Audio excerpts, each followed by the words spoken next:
Ministry of defence के psychometric and descriptive test का result कब आएगा। और नायब कासिद के बारे में भी बहुत सारे जो कैंडिडेट्स हैं वो पूछते हैं, बीपीएस 1 से लेकर 15 तक के भी बहुत सारे कैंडिडेट पूछते हैं।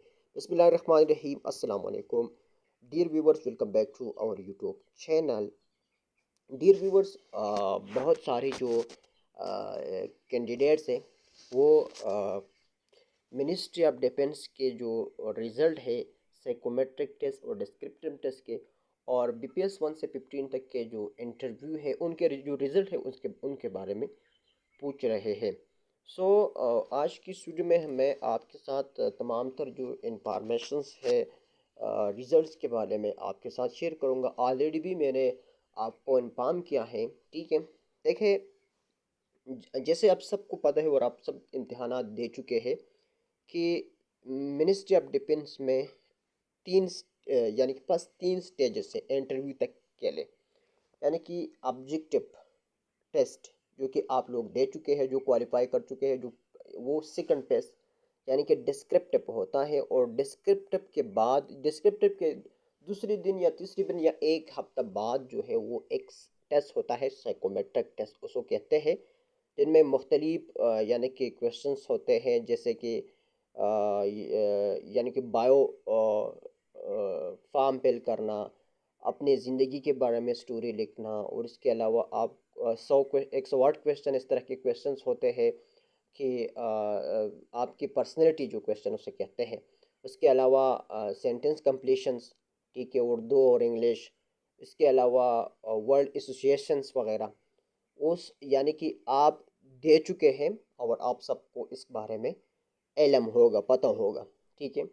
सो अब मैं आपको उन के बारे में नहीं बता रहा हूँ कि यानी कि आप इसको कैसे टैकल करेंगे, आप तो दे चुके हैं।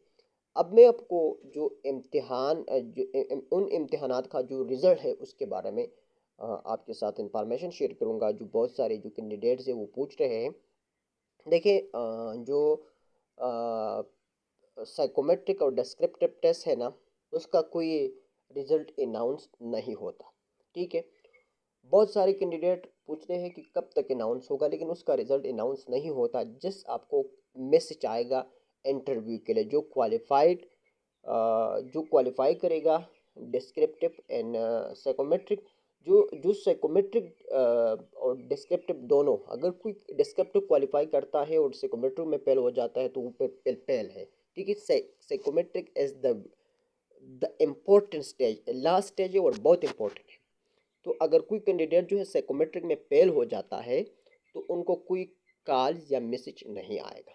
अगर डिस्क्रिप्टिव पास भी करे लेकिन साइकोमेट्रिक में फेल हो जाए तो उनको कॉल या मैसेज नहीं आएगा इंटरव्यू के लिए। जो कैंडिडेट जो शॉर्टलिस्ट होंगे इंटरव्यू के लिए, उनको नेक्स्ट जो फेस है जो कि इंटरव्यू है, इंटरव्यू के बाद भी बहुत सारे जो है वो प्रोसेस से गुजरना पड़ता है कैंडिडेट को, लेकिन इंटरव्यू तक के जो स्टेजेस है इनमें ऑब्जेक्टिव पेपर से, डिस्क्रिप्टिव है, साइकोमेट्रिक है, इन तीनों से गुजर कर इंटरव्यू तक पहुंचता है कैंडिडेट। और इंटरव्यू इंशाल्लाह डिस्क्रिप्टिव साइकोमेट्रिक टेस्ट के तकरीबन 40 या 50 दिन बाद जो है आप लोगों को मैसेजेस आना शुरू हो जाएंगे। ये थी इन्फॉर्मेशन जो मैंने आपके साथ शेयर की। अगर किसी की कोई भी क्वेरीज हो तो वो कमेंट सेक्शन में पूछ सकते हैं। Thanks for watching.